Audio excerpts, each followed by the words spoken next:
அஸ்ஸலாமு அலைக்கும் வஹ்ரஹ்மத்துல்லாஹி வபரகாத்து. ஒரு இந்து பெண் ரகசியமாக குரானை வாசித்து வந்தாள். பின்னர் அவளுக்கு ஒரு அசாதாரண அதிசயம் நிகழ்ந்தது. இது லட்சக்கணக்கான அவிசுவாசிகளை அதிர்ச்சிக்குள்ளாக்கியது. இறுதியாக அந்த இந்து பெண்ணின் குடும்பமும் இஸ்லாமை ஏற்றுக்கொண்டது. அன்பு பார்வையாளர்களே, பல ஆண்டுகளுக்கு முன்பு உத்தரப்பிரதேசத்தில் ஒரு இந்து பெண் வாழ்ந்து வந்தாள். அவள் திருமணமானவள். அவளுடைய கணவர் ஒரு பணக்கார தொழிலதிபர். அவர் அடிக்கடி முஸ்லிம்களுடன் வியாபாரம் செய்து வந்தார். மேலும் அவருடைய மனைவியும் அவரது தொழிலில் உதவி செய்து வந்தாள். ஒரு நாள் அந்த இந்து பெண்ணுக்கு அவருடைய முஸ்லிம் நண்பரிடமிருந்து தகவல் கிடைத்தது. புனித குர்ஆனில் எண்ணற்ற ஆசீர்வாதங்கள் நிறைந்த ஒரு குறிப்பிட்ட அத்தியாயம் உள்ளது என்று. அந்த அத்தியாயம் சூரத்துல் ஃபாத்திஹா. அதை ஓதி ஒருவரின் மீது ஊதினால் நோய்கள் குணமாகும் என்றும் அதில் எல்லா நோய்களுக்கும் நிவாரணம் உள்ளது என்றும் கூறப்பட்டது. அதன் பிறகு அந்த பெண் சூரத்துல் ஃபாத்திஹாவை கற்றுக்கொண்டாள். அதன் பொருளை வாசித்த போது அவளுடைய இதயம் ஆழமாக தொடப்பட்டது. இந்த வார்த்தைகள் சாதாரணமானவை இல்லை என்று அவளுக்கு புரிந்தது. சூரத்துல் ஃபாத்திஹாவை ஓதும்போதெல்லாம் அல்லாஹ் அவளுடைய முடிவடையாத பணிகளை வெற்றிகரமாக்கினான்.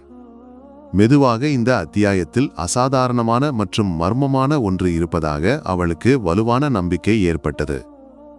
ஒரு நாள் அவளுடைய குழந்தையை ஒரு மரணகரமான தேள் கொட்டியது. புகழ்பெற்ற மருத்துவர்களை உடனடியாக அழைத்தனர். ஆனால் எல்லோரும் நம்பிக்கையற்றவர்களாக கூறினர், இது ஒரு விஷக் கொட்டுதல், இனி ஒன்றும் செய்ய முடியாது, உன் குழந்தைக்கு சில நாட்கள் மட்டுமே உள்ளன. இதை கேட்டு அந்த தாய் உடைந்து அழுதாள். துக்கம் அவளை மூழ்கடித்தது. மறுபுறம் அவளுடைய கணவர் தனது தெய்வத்தை வேண்டிக் குழந்தையின் உயிருக்காக விரும்பினார். ஆனாலும் எந்த நம்பிக்கையும் கிடைக்கவில்லை. அந்த நிமிடத்தில் அந்த இந்து பெண்ணுக்கு சூரத்துல் ஃபாத்திஹா எல்லா நோய்களுக்கும் நிவாரணம் அளிக்கும் என்று நினைவு வந்தது.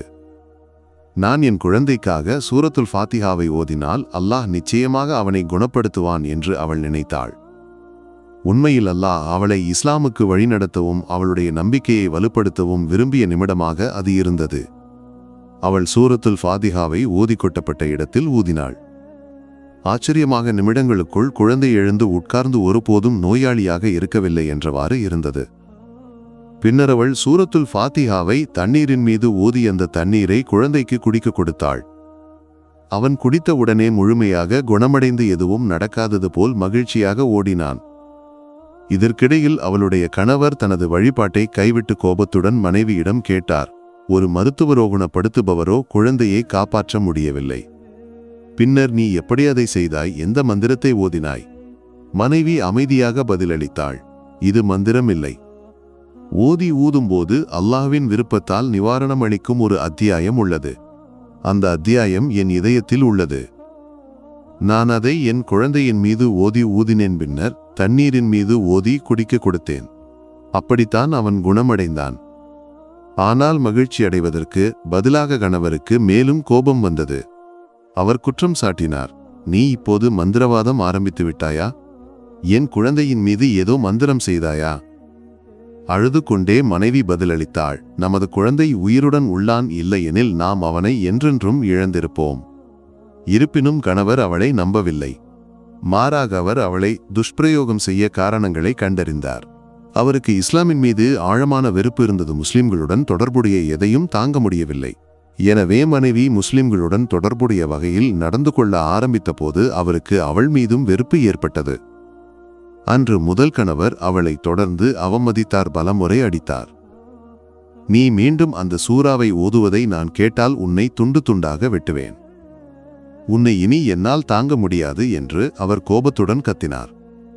இந்த மனிதருக்கு அல்லாஹ்வின் புத்தகத்தில் நம்பிக்கை இல்லையானால் அவருடைய மனைவிக்கு அதில் மிகவும் வலுவான நம்பிக்கை இருந்தது. இறுதியில் அவளுடைய நம்பிக்கை வெற்றி பெற்றது. பின்னர் அல்லாஹ்வின் அரூபமான உதவி அவளுக்கு கிடைத்தது. ஒரு நாள் கணவர் வேலையில் மும்முரமாக இருக்கும்போது முன்பு அவர்களுடைய குழந்தையை கொட்டிய அதே தேள் மீண்டும் தோன்றியது. இந்த முறை அது கணவரை கொட்டியது. விஷம் அவரது உடலில் பரவியது. தாங்க முடியாத வலியில் அவர் துடித்தார். இறுதியில் இறந்தார். கணவரின் மரணச் செய்தி பரவிய போது அவரது குடும்பமும் உறவினர்களும் அதிர்ச்சியடைந்தனர். ஆனால் அந்த பெண் முழுமையாக தனிமையில் ஆழ்ந்தாள். கணவர் இறந்ததால் அவரது எல்லா வியாபாரமும் தொழிலும் நின்று போயின. அவள் தொழிலில் உதவி செய்திருந்தாலும் இப்போது அவளை ஆதரிக்க யாரும் இல்லை. மெதுவாக அவள் மற்றவர்களின் இரக்கத்தில் வாழ ஆரம்பித்தாள். கடன்கள் குவிந்தன. அவளுடைய வாழ்க்கை துயரம் நிறைந்ததாக மாறியது. இந்த கடினமான காலத்தில் அவளுக்கு மீண்டும் சூரத்துல் ஃபாத்திஹா நினைவுக்கு வந்தது. இந்த அத்தியாயம் நோய்களை மட்டும் அல்ல, துயரங்களையும் துன்பங்களையும் நீக்கி ஆசீர்வாதங்களையும் செழிப்பையும் கொண்டுவரும் என்று நான் கேள்விப்பட்டிருக்கிறேன். நான் நம்பிக்கையுடன் இதை ஓதினால் ஒருவேளை அல்லாஹ் எனக்கும் வழிகளை திறந்து கொடுப்பான் என்று அவள் நினைத்தாள். அவள் சூரத்துல் ஃபாத்திஹாவை தொடர்ந்து ஓத ஆரம்பித்தாள். நடக்கும்போதும் வேலை செய்யும் போதும் உட்கார்ந்திருக்கும் போதும் அவள் அதன் பொருளை இதயத்தில் உறுதியாக பதித்து ஓதினாள். அவளுடைய நம்பிக்கை மிகவும் வலுவாக இருந்தது. அல்லாஹ் அவளுடைய பிரார்த்தனைகளை நிராகரிக்கவில்லை. 7 நாட்கள் தொடர்ந்து சூரத்துல் ஃபாத்திஹாவை ஓதிய போது அவளுக்கு மகிழ்ச்சியான செய்தி வந்தது. அவளுடைய கணவரின் நெருங்கிய நண்பர் வெளிநாட்டில் தொழிலுக்காக தங்கியிருந்தவர் அவரது மரணச் செய்தியை கேள்விப்பட்டார். அவர் திரும்பி வந்த நிலைமைகளை அறிய வந்தார். வந்தபோது விதவையின் துயரங்களை அவர் புரிந்து கொண்டார். அவர் அவளை ஆறுதல் படுத்தினார். கவலைப்படாதே, அவர் எனக்கு ஒரு சகோதரனைப் போல இருந்தார். இனி முதல் உனது எல்லா பிரச்சனைகளையும் நான் ஏற்கிறேன்.